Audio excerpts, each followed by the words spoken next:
Bien, el tema que nos convoca a estudiar en el día de hoy trata sobre el análisis horizontal y vertical de los distintos estados financieros y contables que conocemos, ya sea un presupuesto económico, un estado de resultado o un balance de situación patrimonial. En todos estos casos, esta herramienta de gestión nos permite conocer tanto la estructura de ellos como la variación que han sufrido de un periodo en relación a otro. Y además nos arroja información valiosa para la toma de decisiones. Así que, bueno, pasemos directamente a conocer la metodología de esta herramienta. Y vamos a comenzar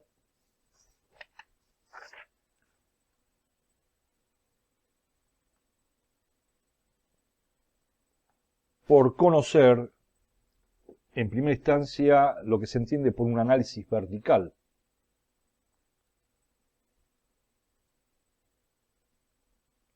Y un análisis vertical se caracteriza básicamente por describir la estructura de los distintos estados financieros contables, tomando como base una de sus cuentas en relación a las otras. Y como habíamos adelantado recién,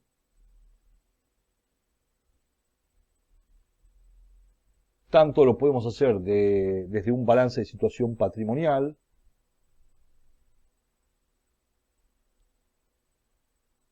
como de un estado de resultado, como de un presupuesto económico anual. Tanto el presupuesto económico como el estado de resultados, uno es el espejo de otro, se suelen tomar como cuenta de referencia o como cuenta base a la cuenta ventas. Mientras que para el balance de situación patrimonial se suelen tomar los totales de los activos, pasivos y patrimonio neto.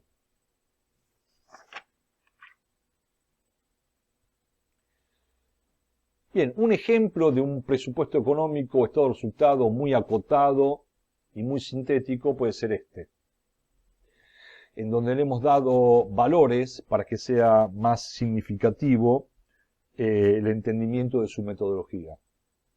¿Sí?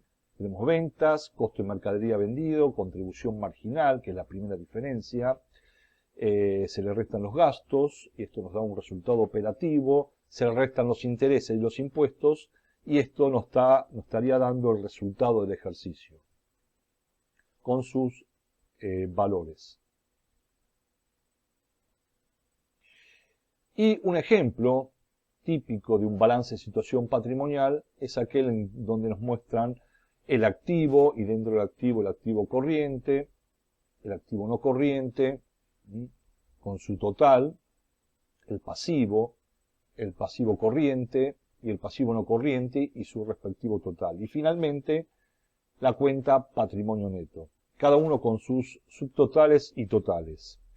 Entonces, repitiendo un poco lo que dijimos recientemente, tanto para el presupuesto económico como el estado de resultado se suele tomar a la cuenta ventas como cuenta base. Y en el balance de situación patrimonial estaríamos tomando como cuenta de referencia o base a los totales. Bien, en ambos casos preferí tomar a modo de ejemplificación la de un presupuesto económico estado de resultado. Con estos valores que vimos recientemente y, como dijimos, tomando la cuenta ventas como cuenta de referencia o cuenta base. Significa entonces que tenemos que hacer jugar cada una de las otras cuentas que tiene un presupuesto económico o un estado de resultado en relación a las ventas. Y como primer ejemplo podemos dar qué relación existe entre el costo de mercadería vendida y las ventas. Bueno, la relación que tenemos que hacer es, en este caso, 615 dividido 1580 por 100, para mostrarlo en porcentaje, nos da un 39%. ¿Y qué lectura hacemos de este 39%? Bueno, decimos que los costos de producción de nuestra empresa representan el 39% de nuestros ingresos. Lo mismo podemos hacer con la contribución marginal, que nos da un 61%, esta relación. Y entonces finalmente podemos concluir que este primer margen de contribución representa el 61% de nuestros ingresos. Y así sucesivamente con los gastos, que estarían representando el 14% de nuestros ingresos, el resultado operativo, que representa el 47% de nuestros ingresos, los intereses con 3%, los impuestos representan un 5% de nuestros ingresos, y finalmente el resultado del ejercicio va a representar un 39% de nuestros ingresos. Y de esta manera, el análisis vertical nos está hablando de cómo está estructurado y cuál son el peso que tiene cada una de sus cuentas en relación a los ingresos.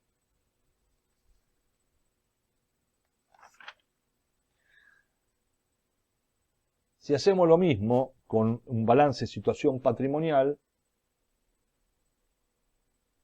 y donde elegimos como cuenta base o de referencia a los respectivos totales,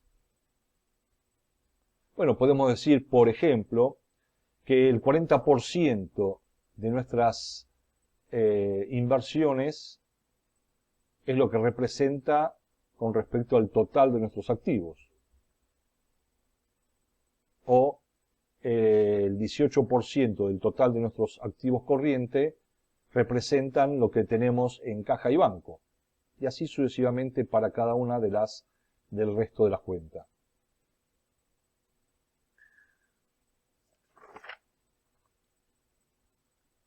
Con respecto al análisis horizontal, de igual manera, lo vamos a definir como que éste se caracteriza por describir las variaciones de los estados contables financieros de dos periodos cualesquiera, tanto de sus valores absolutos como relativos. Ya vamos a explicar qué significa uno y otro. Y esta relación puede darse de múltiples formas, como por ejemplo, cuando comparamos el estado de resultado versus el presupuesto económico. O cuando comparamos el presupuesto económico del año 2 en relación al presupuesto económico del año 1. O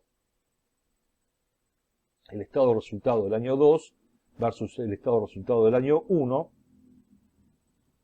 O finalmente el balance de situación patrimonial del año 2 versus el balance de situación patrimonial del año 1. Estamos comparando distintos estados contables y financieros de dos periodos cualesquiera. Y la información final que nos va a arrojar esto es tanto en sus valores absolutos como en sus valores relativos.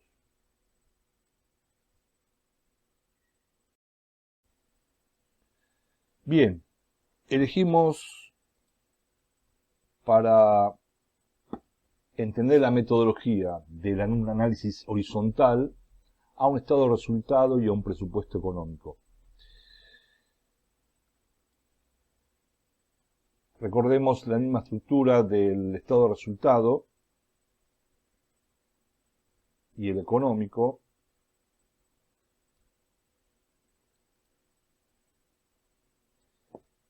Donde estos valores forman parte del presupuesto económico, es decir, todo aquello que se pensó como objetivo a alcanzar, y esto finalmente fue lo que sucedió como consecuencia de la ejecución de ese presupuesto económico. Entonces, dadas estas dos informaciones, vamos a llevar a cabo un análisis horizontal, que recordemos que por definición nos arrojaban dos tipos de valores y de información. Una tanto de valor absoluto como otra de valor relativo. A lo que se refiere a información de valor absoluto, no es ni más ni menos que la comparación de uno en función del otro. Es decir, ¿qué fue lo que resultó? En este caso, como primera cuenta, ventas. ¿Qué resultó de las ventas en función de lo que nos habíamos propuesto alcanzar? Y acá, en primera instancia, se ve como que facturamos, la empresa facturó menos de lo pensado, es decir, facturó 1.580 pesos, cuanto se había propuesto facturar 1.620. Entonces, si obtenemos la diferencia, 1.580 menos 1.620, concluimos que facturó 40 pesos menos. Ya en una segunda cuenta, lo que se refiere al costo de fabricación, de producción, resultaron iguales, con lo cual no hubo diferencia. Sí empieza a haber una diferencia en la contribución marginal, en ese primer margen de ganancia, donde 665 menos 1005 arroja una primera diferencia de 40 pesos. En cuanto a los gastos, observamos que se gastaron menos recursos económicos que lo pensado, es decir, 220 menos 250, se terminaron gastando 30 pesos menos de lo pensado. Esto nos lleva a que el resultado operativo, es decir, lo que le queda en el bolsillo al empresario, luego de operar a lo largo de todo un año, es la diferencia entre 745 y 955, y esto nos da 210 pesos, menos en este caso de lo planificado. En cuanto a los intereses, no variaron, se pagaron los mismos intereses que se pensaron pagar, y sí existe una diferencia en impuestos, 80 menos 65, se pagaron 15 pesos más de lo pensado. Finalmente, como resultado del ejercicio, si hacemos la diferencia entre 610 menos 835, nos arroja una diferencia de 225 pesos con respecto a lo que se había planificado. Significa entonces que en términos de valores absolutos lo que se hace es comparar, en este caso de manera horizontal, uno en función de otro. Y el otro aspecto de un análisis horizontal es cuando analizamos en su valor relativo. En este caso tenemos que estudiar las variaciones también del mismo estado de resultado en función del presupuesto económico. Solo que mostramos esas variaciones en términos porcentuales. Y en este sentido no es ni más ni menos que preguntarnos cuánto representan esos 40 pesos de menos que facturamos, pero en porcentaje. Al aplicar la fórmula de variación, en este caso estado de resultados menos presupuesto económico, todo en función del presupuesto económico, y luego lo multiplicamos por 100, porque esa es la manera que lo queremos mostrar, que es en porcentaje, bueno, esa fórmula nos arroja un valor de 2,47. Significa que la empresa facturó un 2,47% menos de lo planificado. En cuanto al costo de mercadería vendido, no hubo variación. Y sí empieza a haber diferencia en el margen de contribución. Esos 40 pesos nos significa un 3,98% menos de margen de lo planificado. Los 30 pesos menos que gastamos representan un 12% de lo planificado. Y el resultado operativo nos arroja una diferencia del 21,99% de lo que se esperaba obtener el empresario por operar a lo largo de todo un año. Ya en los intereses no hubo variación, por eso nos da 0. Y en los impuestos sí, esos 15 pesos representan que hemos pagado un 23,08% más de lo que nos habíamos fijado o planificado. Finalmente, en la estructura de un análisis horizontal de estos dos estados contable financiero, nos da que el resultado del ejercicio arrojó un déficit, una diferencia de un 26,95%. Bien, entonces, descripto la metodología de un análisis horizontal y vertical de estos estados contables financieros, pasemos a cerrar este encuentro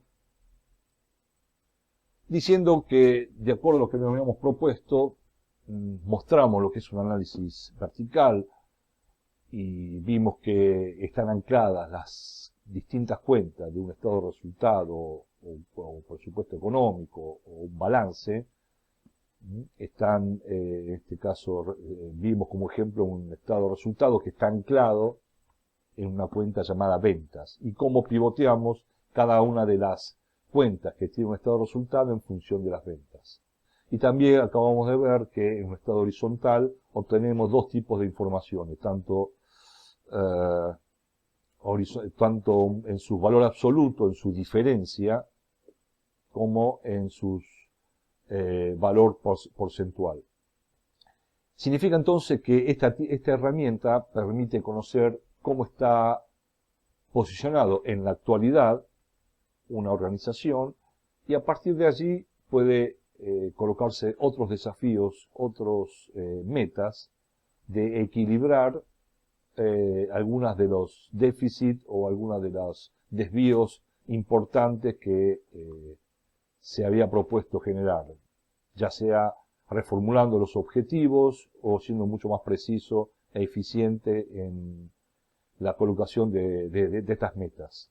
Entonces, sabiendo describir mejor una organización, gestionamos de mejor manera. Y esta es la utilidad que podemos tomar de esta herramienta empresarial. Bien, espero que les sea de utilidad esta información y nos vemos en otro tema de estas características. Saludos.